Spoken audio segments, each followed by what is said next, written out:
how Peter Obi may have buried Atiku's political empire, and now Kwankwaso wants the crown. The opposition did not fail because Tinubu was too strong. It failed because the coalition table exposed who truly had political value and who arrived with only recycled glory. So welcome to Truth Unveiled, where political emotions are separated from political mathematics. So let's speak frankly. The biggest political revelation of this opposition coalition drama is not APC's strength. It is the painful discovery that Atiku Abubakar may no longer be the political heavyweight many assumed it still was. Because when the coalition equation was finally opened up for Nigerians to inspect, one brutal truth emerged. Peter Obi brought the crowd. Rabi Musa Kwankwaso brought the structure. Atiku brought the old photographs. That is the uncomfortable reality nobody wants to say loudly. Peter Obi came with organic street energy, youth, emotional investment, social media dominance, and a loyal support base that still sees him as the face of protest politics.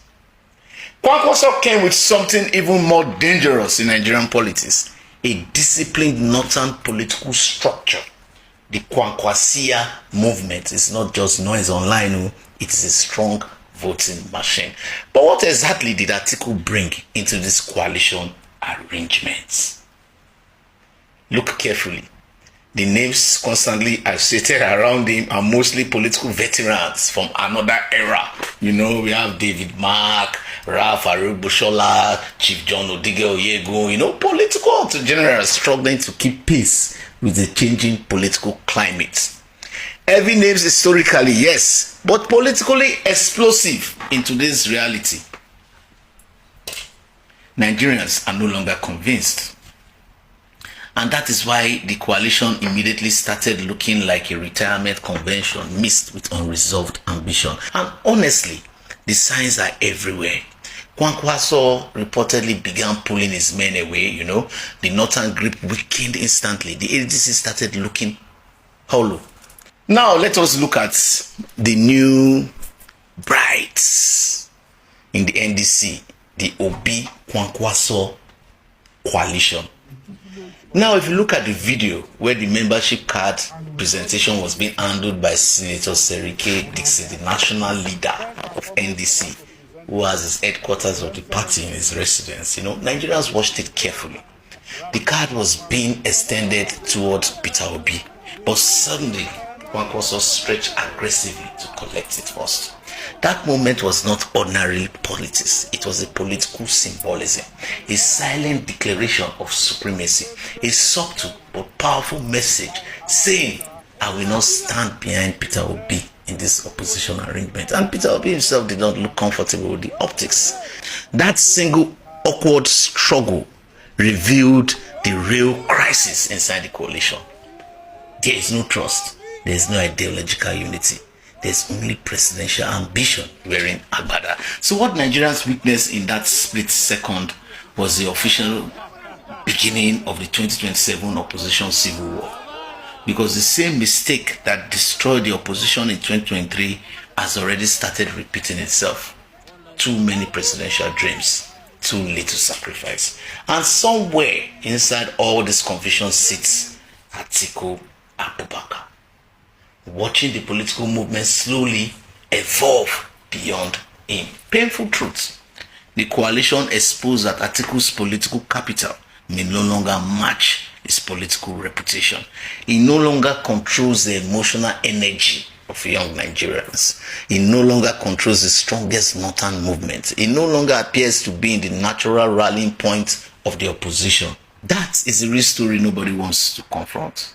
The opposition did not gather to remove Tinubu first. They gathered and accidentally removed Atiku from the center of opposition politics. Peter Obi buried the old opposition formula. Kwankwaso came with the shovel, and the ADC became the funeral ground.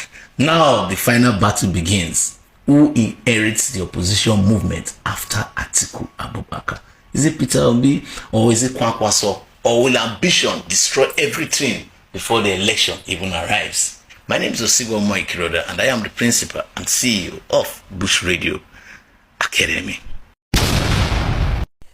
Do you believe that Peter Obi will or can really bury Atiku politically or his political empire? One thing I just know about this whole thing is that Atiku does not know when to stop. That is the problem he's having, and he's so greedy, and the whole thing is just clearer and seen by all. It's going to be worse than Tinubu, because we know that they don't have the interest of the country at heart. Somebody that always stays in Dubai, he doesn't even discuss contribute to the state of the nation. Once in blue moon, we just come. Somebody we just come, and maybe we use this what is it, spokesperson. But we have seen Obi personally. It's just when they tell you that there is no opposition, it's a lie. Obi is the opposition, and that is why they will not allow him. The APC or the ruling party will not allow him to rest. You're absolutely correct in your analysis.